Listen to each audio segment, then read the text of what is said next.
It's all Bards. Oh, what a mess. Welcome to the Barbecue, where the cast and creators of Oops All Bards grill each other about the most recent episode of Oops All Bards, except that is not actually what we're doing this week.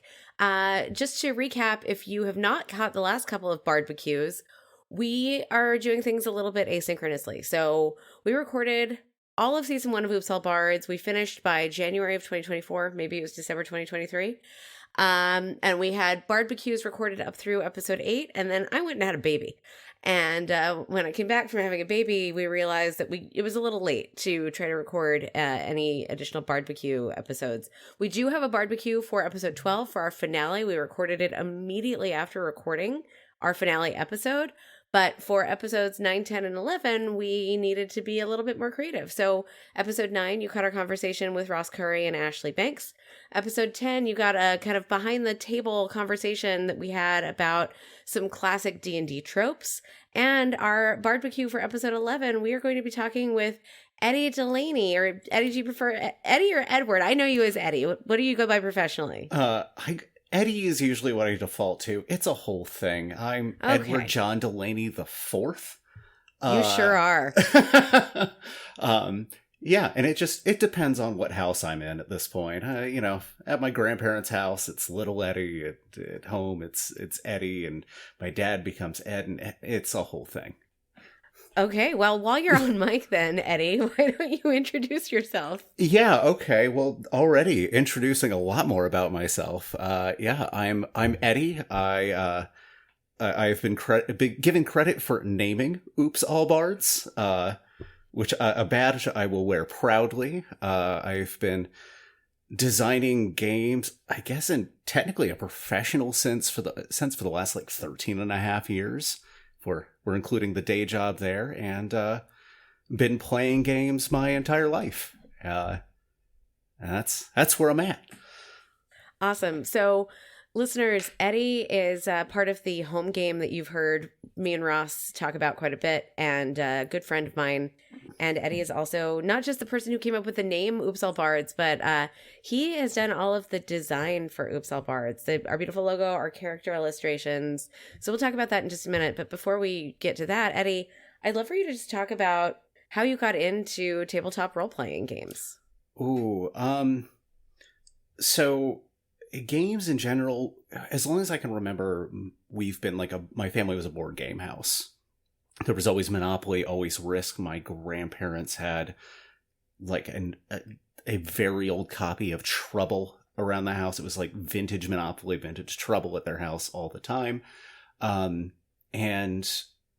there was a point where every Christmas, my dad's Santa started getting a board game for all of the kids. That was kind of our shared gift.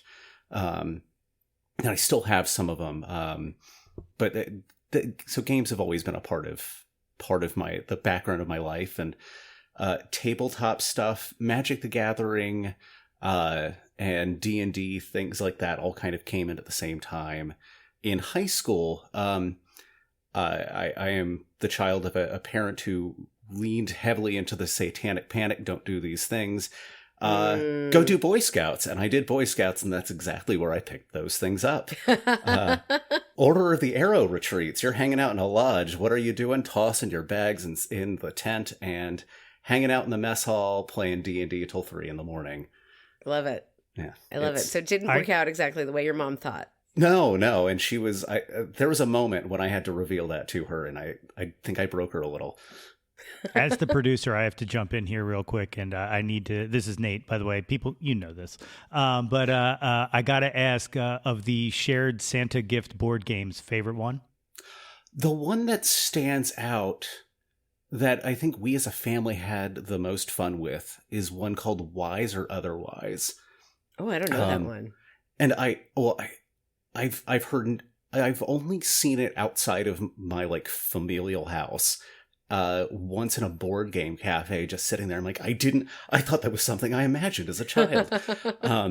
But you're given a phrase, a common idiom from around the world. And And so obviously in 2024, you can look back and say there are ways this could get problematic real fast. But in all honesty, the way it's it actually turns out pretty well. It's a lot of fun, can get very funny. It's, again, everywhere around the world.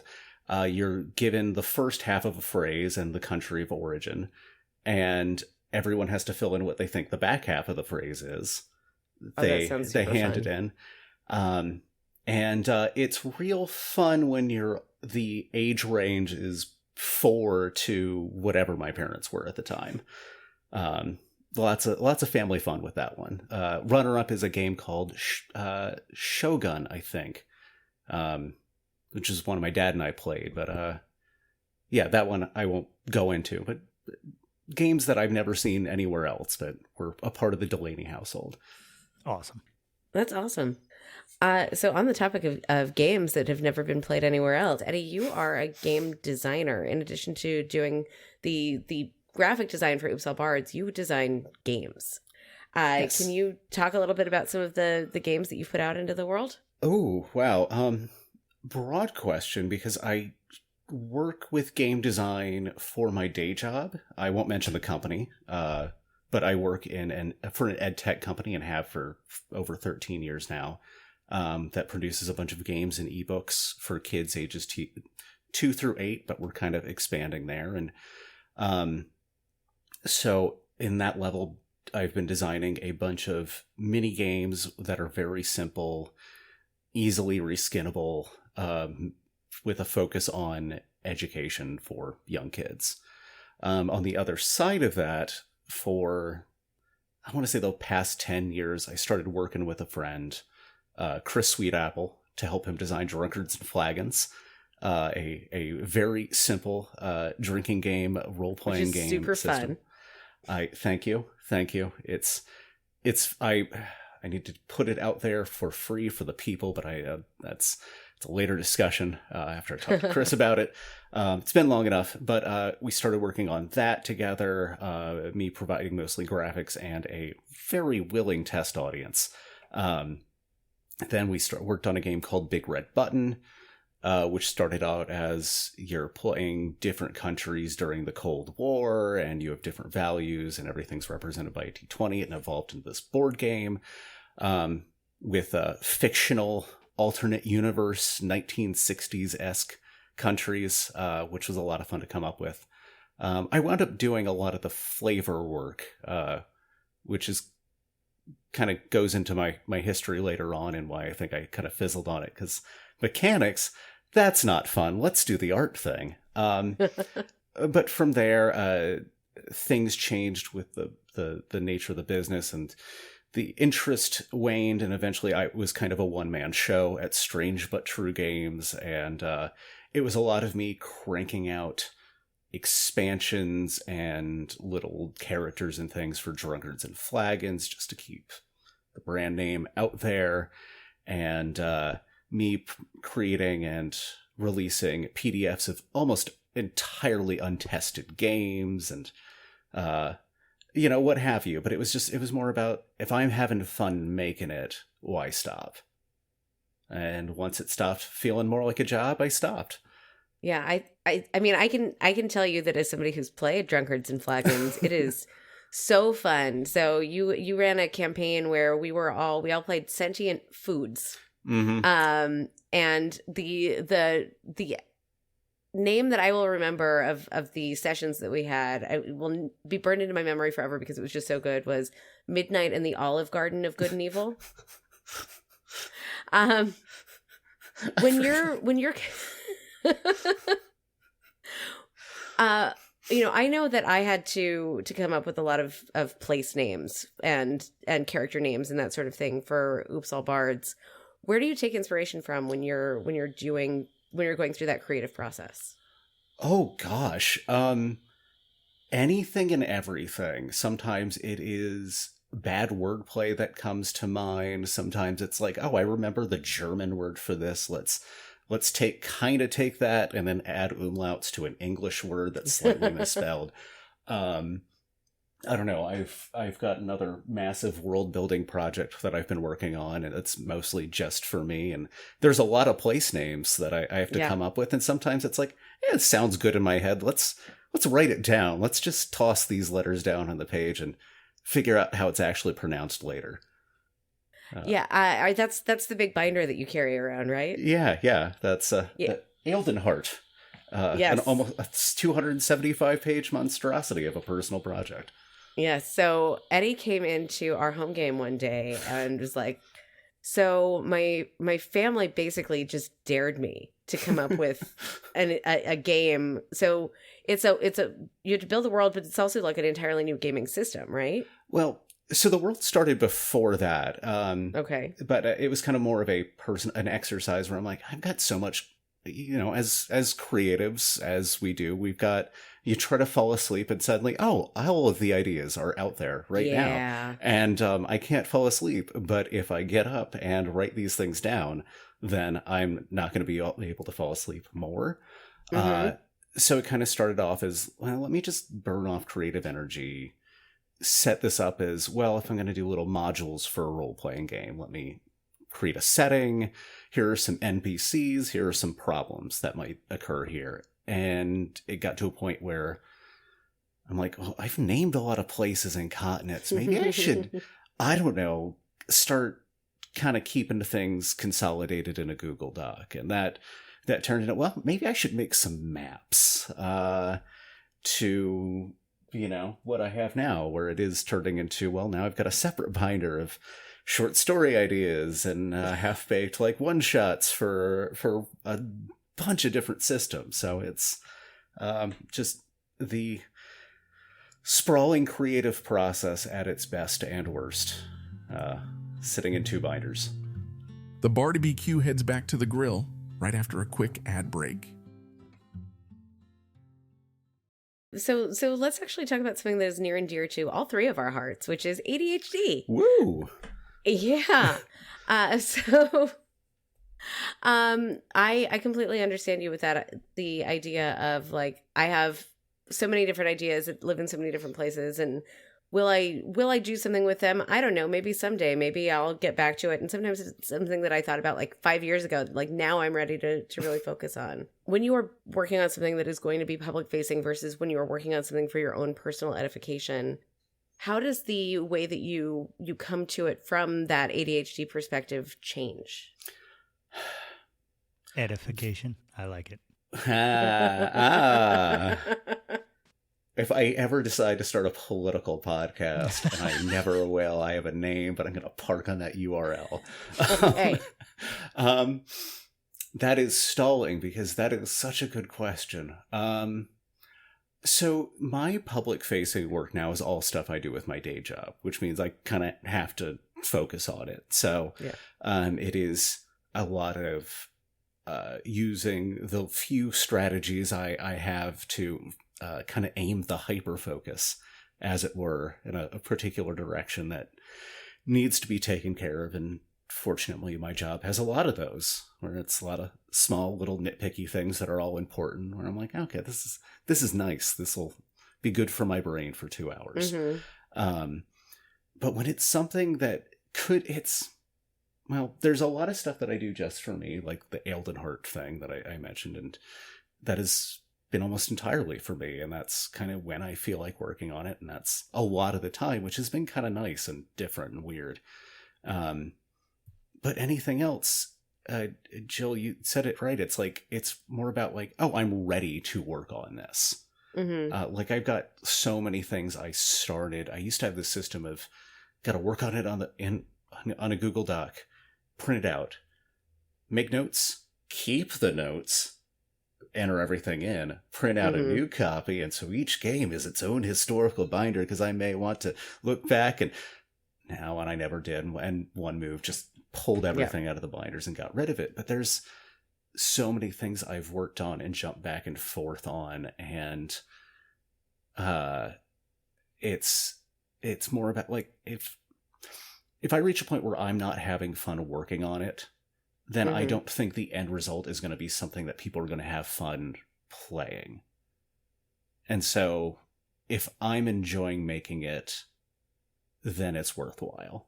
Until then, I put it away and don't feel bad about it. I think people with ADHD are very likely to kind of beat ourselves up because we don't finish something, but if it's not like, you're paying your bills and, the house isn't on fire, you're taking care of yourself, then that's fine. Anything else you can tuck it away for later for when you're ready to work on it.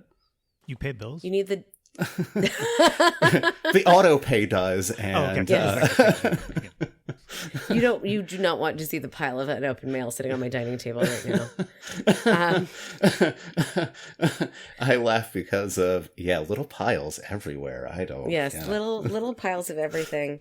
But that's not where Nate is showing us his little piles on his desk. Yeah, I'm looking at a closet right now that if I open it up, it's full of all the things I've set aside for. I'll sort that into a file later. Yeah, I have to figure out how to get dopamine from sorting things into files. Yeah. If I find out, I'll let you know. So, yeah. So I'd like to kind of take things back to Oops All Bards, because you've been such a really a very important part of the process of the creation of the show, and our audience doesn't know anything really. Like, they've seen your work, but they don't know about this. So I've told the story before. I'll kind of tell it again. We were sitting in our home game, and we were talking about kind of unlikely scenarios in D&D and like what would make weird party compositions. And I play a bard in that game that we're in together. And at some point, Eddie, you just said like, oh, what if we did like, Oops All Bards? And I was like, yes, that is a game that I want to play. And that is a podcast that I want to make. So that was, Eddie, do you remember this conversation better than I do? So the way I remember it is I feel like somebody else thought, what if I think it might have actually been you, Jill, who said, what if it was all bards? And then I think somebody tossed out that idea. We all kind of nodded and thought that would be kind of wild. And I think somewhere I thought, oops, all bards. Mm-hmm. And it was one of those, it's like that episode of Seinfeld, one of those Costanza moments where everyone starts laughing. And I'm like, you know what? I'm just going to pack up and go home. I've hit my peak. Thank you. Good night. I'll see y'all next time. I did not. But it was that kind of vibe. I'm like, all right, well, clearly I've landed something here, even if it's for our table here, which happens with all of us because we have, as we've done, back of the table energy. Oh, yes. We've talked about that on other barbecues before. Which, it's I'm glad to see that has spilt over in various ways into Oops All Bard, the magic of that table. Yes. It turns out that I guess Oops All Blank is kind of like peak millennial humor, because we all remember the Captain Crunch Oops All Berries commercials from the 80s, and it's just like implanted in our brains somehow. But when I gave you your design brief, I wanted you to keep that cereal box idea in mind. Like, it is such a distinct cereal box, the all berries cereal box, the Captain Crunch cereal box in general. But beyond that, I said, like, we're in a world that is not steampunk, but it has like some kind of fantasy elements, but also some modern technology, and go. And I think that the idea you came back to me with was, so it's like Cheers, but also 80s cereal. And I said, yes, that.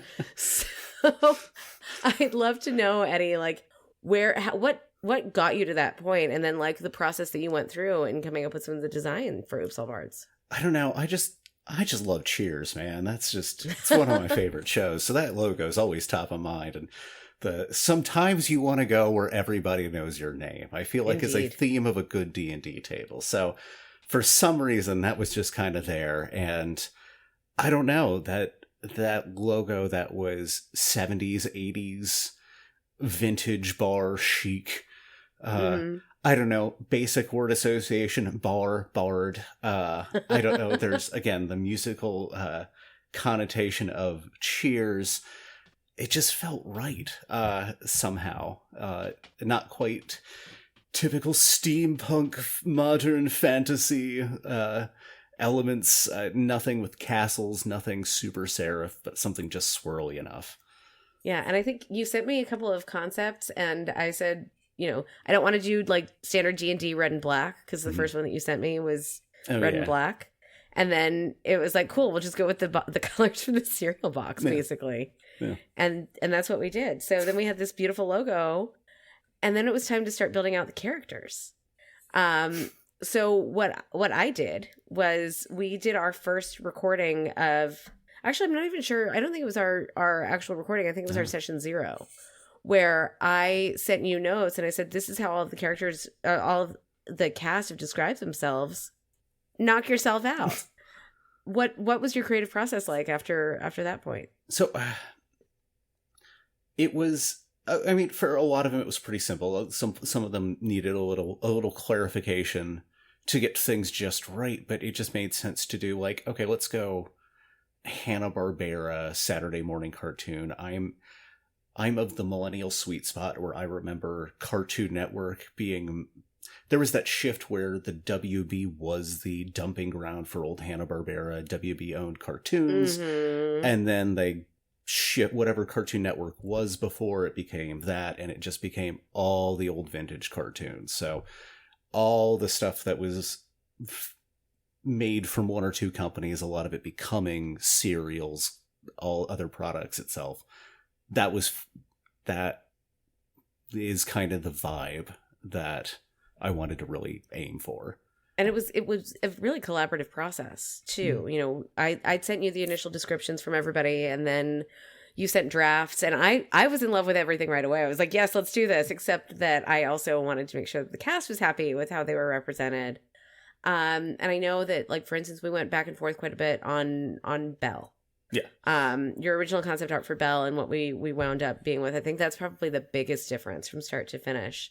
So when you're in an iterative process like this, and you've got me giving input, Ashley giving input, what was that like for you, and how did you feel about kind of having your initial idea, I wouldn't say completely rejected, but very, very changed? Oh, I mean, like most artists, I take all of my work personally, but I do get a little salty sometimes, and that's something I'm personally trying to work on, because it is not a personal attack on the quality of my work, but more or less somebody else advocating for the vision of something they have actual ownership over, which is their character, somebody they're going to live in.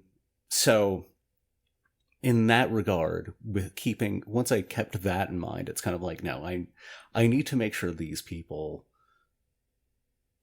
feel like what is going to represent them on social media, what might be the only public facing image of that character is something that they want and feel comfortable with, and envision for that 80s spin-off cartoon that is heavily promoted by the cereal.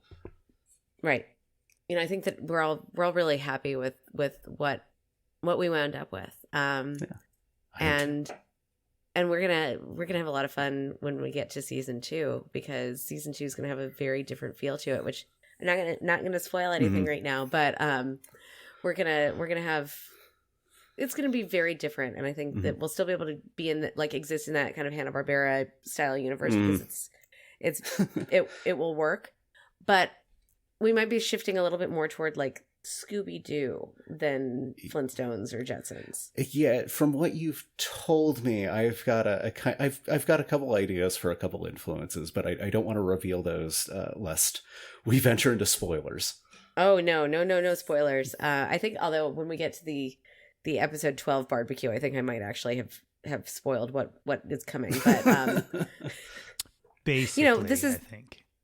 This is our non-contiguous recording schedule that is, and also I was very pregnant when we recorded the season 12 barbecue, and my brain was just a pile of mush.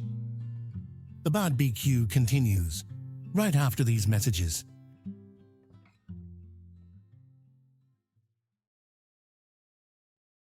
Going back though to the design, like it was really a collaborative process. you and I were working together, and we were working with the cast, and then I was sending you notes to like, hey, can you send me everything, but I need it in a different size for whatever platform, and then sending things to Nate so that Nate could get them up on the various podcatchers. But that bit of collaboration there, I think, also really speaks to the nature of D&D itself, or of role-playing games in general. And you have also, in the games that you have been designing over the years, you've had some that you've done solo, some that have been more collaborative, all of which is to say that there have been multiple points through your gaming history where collaboration has been either more important or less important. And I'd love to know where your sweet spot is. It varies. It depends on the project. Like, to take this back a little bit to another creative endeavor, there was a podcast I helped start. I'll shout it out. Pot of Wonder. It's great. It's even better now that I've left. It was all for scheduling. No. It was all for scheduling reasons, but I'll explain. It became a joke. I came back for a couple episodes here and there with a soundboard with clips from things that we said on the show, and one of them was one of the principal members of the cast saying, "Eddie, now." And so if I toss out something wild and there was a little bit of a pause, I just kind of press that button, "Eddie, now." And so I know that my brain works even with other ADHD folks, in a very different speed and direction, with a different kind of chaos that kind of either can't sometimes jibe with other people and sometimes is kind of best left in two very large binders to be worked on their own. And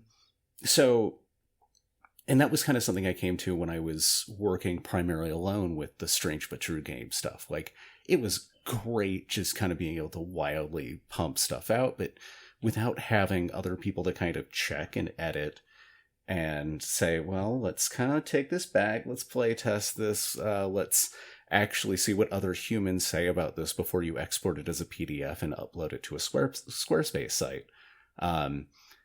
It's always good to have that other, just at least one other voice in the room.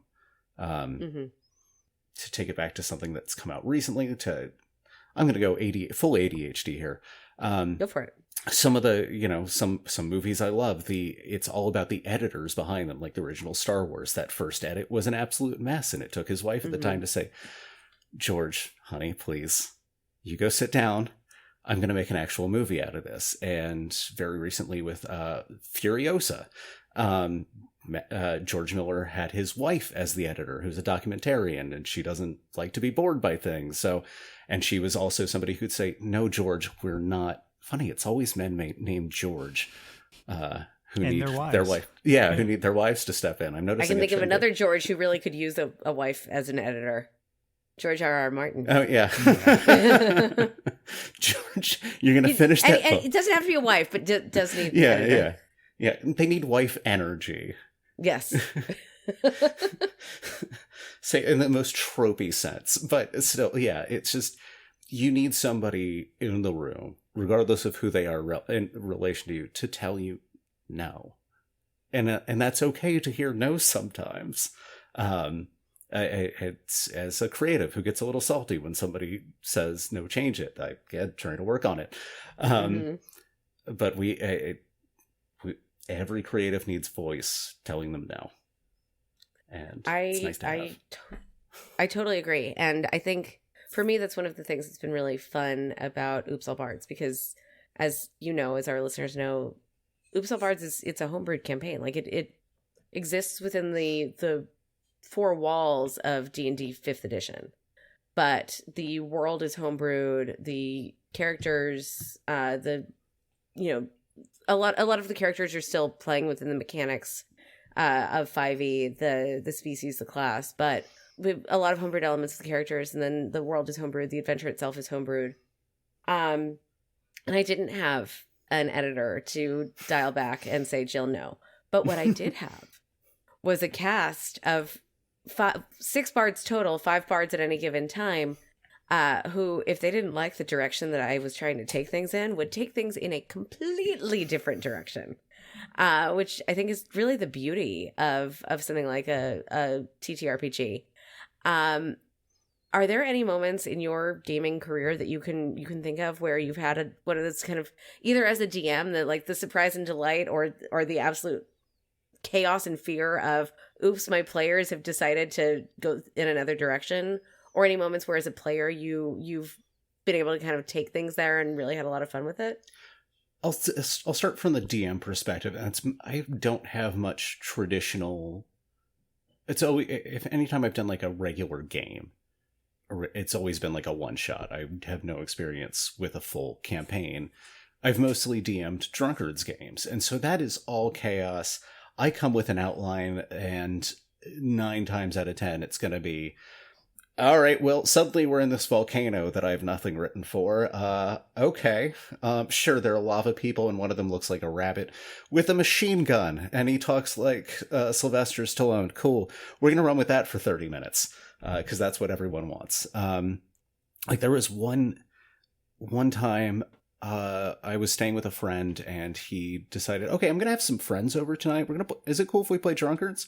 I've got 0 things planned. 9 people. This is usually meant to cap out at 6.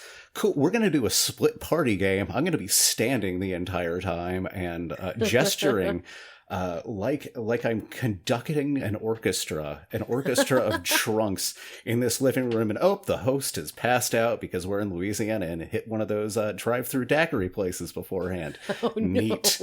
But hey, also, we're coming together on the big bad, and this is clocked at 2 hours exactly. How did this come out well? So yeah, sometimes you don't know if you're actually going to stick the landing until you're actually standing upright with your arms in the air. Mm-hmm. As a player, though, one of my formative D&D experiences, like outside of high school, came back into it in college, was invited into a game by a guy named Judd, who is, I think, one of the model DM of DMs, kindest human being I have ever met. Welcomed me into a game without hardly knowing me, but I knew other people in the game. Including a guy I'll call T. I'll come back to him later. But Judd was a DM, very welcoming of homebrew stuff and ideas, and would quickly come up with, all right, cool, here's how we're going to do that. And I had an idea for my first dummy thick boy character who preempted Dantown. It was an Eberron campaign for D&D version 3.5. Okay. And there's a race in Eberron called Shifters, and you could choose, I think, between bear, and there were a couple other options, but it was basically werepeople. I think werewolf was one of them, and maybe there was a cat person. But I said, you know what, it'd be fun to be a moose. Like, what if I was a guy who could shapeshift into a moose? And he's like, no. Cool. All right, you know what, we're just going to use the rules for bears, your claws, or horns. Cool. All right, great. And we ran with it, and it was fantastic. And it was a lot of fun. He leaned too much into the peeing on things, which was something I cut before I got to Dantown. Thank you. Yeah, that was just, but it felt right for a moose man. But lots of fun there, and just having a DM who was very open to that sort of thing proved well. But I also saw it going wrong in that same game, because T was a Warforged who watched too much Metalocalypse on Adult Swim in that era. That kind of like, it's I'm made of metal, so it is metal. I have an axe, and it is a guitar, but it's also an axe. Just left, right, and center, like trying to actually the DM with the thing, and there was somebody there who was a gnome riding a dinosaur, which was hilarious, and everyone loved it. Dinosaur absolutely did nothing unless it was called on, and he tossed off a line about, like, well, that obnoxious dinosaur over there is what ruined our attempt to storm the castle, and the players just effortlessly, I don't think the dinosaur is the annoying one here, and I've never seen a room full of D&D players lose it so hard. But yeah, all depends on the DM. Homebrew can be great. but it can also go horribly if you don't have the right DM or players. The Bard BQ keeps on grilling. Right after these notes from our sponsors.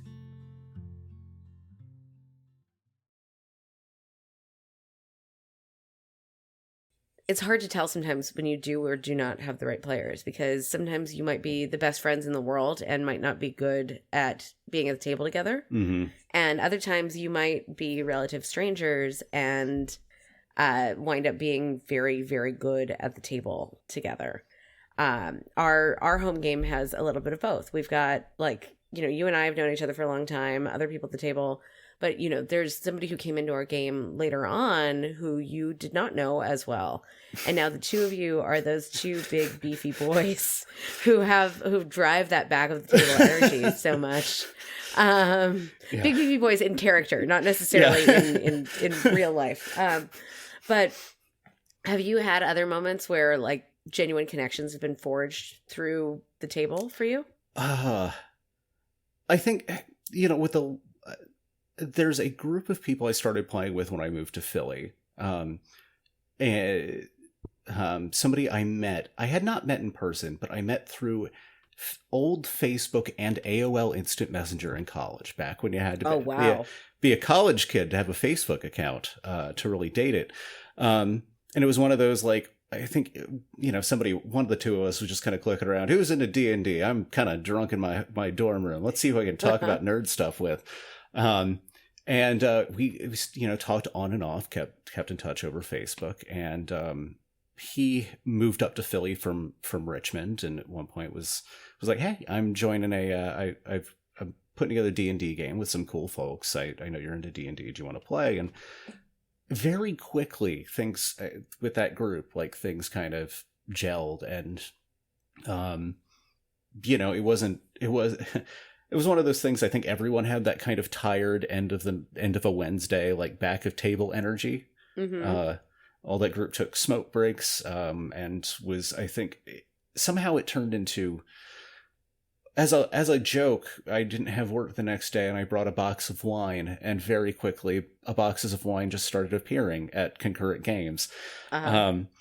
It just, you know, sometimes the right group is there and the inside jokes start flowing, and it's nice. I don't know. I just lucked into a lot of groups. I can't, outside of high school and being a part of, like, those bro-y first games as a straight white man in the early 2000s, where it's most everyone's just trying to, I want to go to the tavern. Is the tavern made hot? Like, you know, after I got past that, I've just wound up, I'm just associating with really cool people who have really good vibes and attract fun people. So, you know, it happens more often than not. Nate, do you have any questions for Eddie? No, I just like listening to him talk. Got a great voice, pal. Thank you.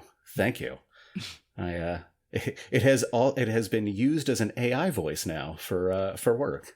Awesome. Now the Skynet now has my voice. I'm so sorry for the future. It's cool. Maybe I've used you for Oops All Bards.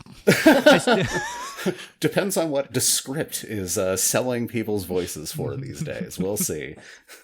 That does remind me, though, because I actually wanted to ask you about your thoughts on generative AI and gaming, because I've talked about this before. I use ChatGPT sometimes as a shortcut for Oops All Bards. I've used it to help me name places when I say, like, I want to name a place. Here's a description of the place. I want it to be evocative of whatever, or I want it to use words from such and such language. And then I often, like, take the list that it gives me and mash things together. Or I've had it create stat blocks for me for NPCs, or not for NPCs, but for, like, the low level combatants. But there is, you know, there is some talk that changes to platforms like D&D Beyond or other platforms are going to be pushing more of, like, the AI DM, where you're not necessarily going to have or need in quotes, big quotes, a human game master. How do you, knowing that AI is something that touches your work on a daily basis, how do you feel about AI's role within the role-playing game world? That is, that's complex because, I'm using it every day. It's a shortcut. We do use it for the voices, but there's always some coaching. It's never perfect. I've had to re-record my own voice several times because the pronunciation isn't right. And I know these things are always improving, but in my experience, you always need a human hand to get it just right. On some level, I can even understand the appeal when it comes to tabletop gaming, specifically D&D and those tools. I can almost understand the appeal if somebody is just starting out and has no access to figuring out how to DM and, wading into YouTube as a cesspool these days. Yes. So I can definitely see the appeal of somebody saying, hey, I've got like 3 friends who are interested in figuring out this D&D thing. We've got essentially a chat help bot to get us started. But if they're the kinds of people who can get into D&D, and I've talked to people who are like, I just can't, my brain can't work that way. I can't inhabit somebody else. But if their brains do work that way and they're interested, eventually they're going to be like, I don't like what that chat robot says, but we've been playing long enough where I'm like, do you want me to take over? So I think like with all things, it's good as a starting point. Yeah. It's good as inspiration. I know with that Aildenheart project, I've said, okay, I'm envisioning a thing. I don't have the time or patience to draw it, but I need to see it, what it might look like. So hey, Midjourney, here's what I'm thinking. Here's an art style. Give it to me. And it's been helpful. I've kind of built from those and said, okay, well, this is where the ears and the eyes are. And this is what it looks like with 6 legs. Cool. Now I can go a little further. What kind of person rides this thing? So I know it's very easy to argue slippery slopes and doom and gloom for the future in industries. But from what I've heard from older media artists or digital artists, people had the same fear when Photoshop came around and Illustrator and oh no, it's going to completely ruin creativity if you don't have to sit there with gouache paint and kind of outline everything and be very patient with it. And oops, you've screwed up. Well, if you don't have to start over on this entire piece of whiteboard, it's not worth it. It's not right. No. I mean, if you're doing your job well, you're not going to have a problem finding a way to get your ideas out there on any level, whether it's on a professional level or in a personal creative endeavor. I hope you ain't stuffed. There's more on the grill at the Bard BQ coming up. So I think those are about all of the questions that I have for you. All right, I do have one last one. All right. Okay.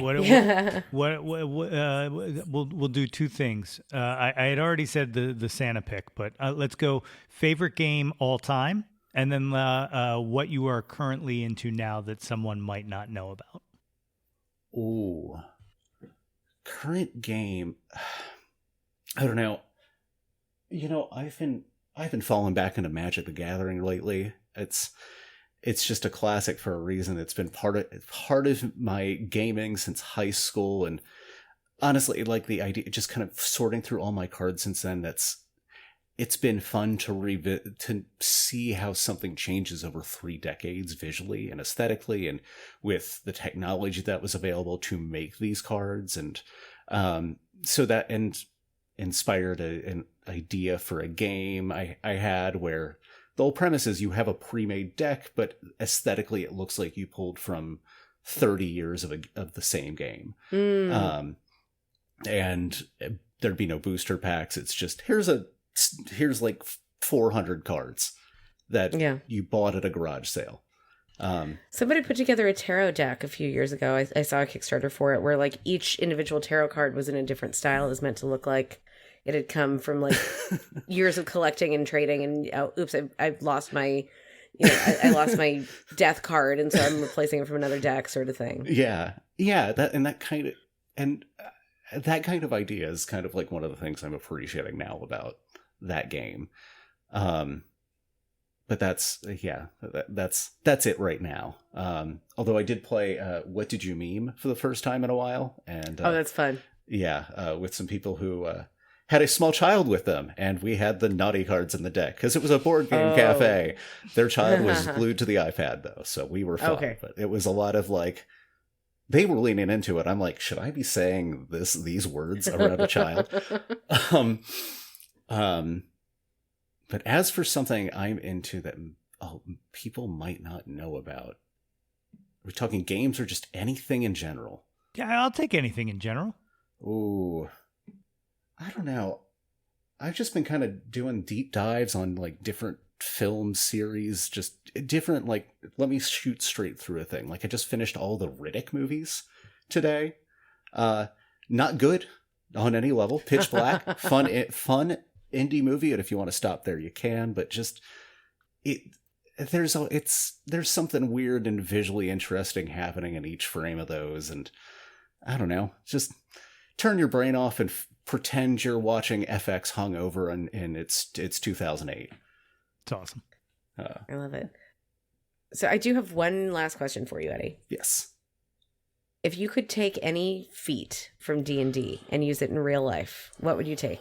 Ooh, that's hard to answer because considering Downtown, my character in our home game, home game is takes the ability score improvement over the feats 9 times out of 10. So the easy answer is if I could take some sort of ability score improvement every couple of years or something, I absolutely would. Mm-hmm. Fair.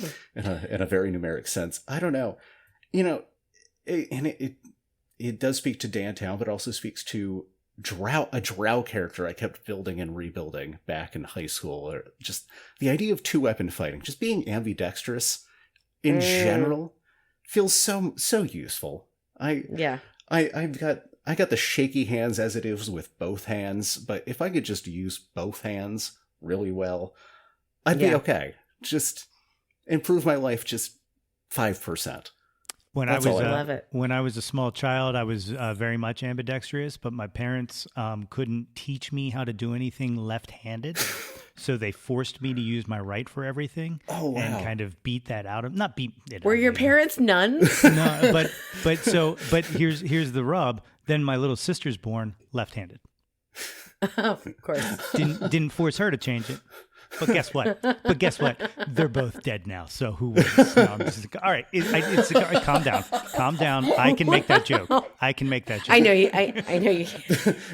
There's a left-handed path joke in there somewhere, but I can't. I don't have the smarts to make it now. Well, on that note,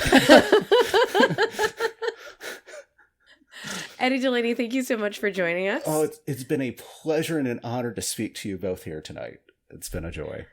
On behalf of the cast and crew behind Oops All Bards, thank you for joining us for this episode of the Barbecue. Join us in 2 weeks for the season 1 finale of Oops All Bards.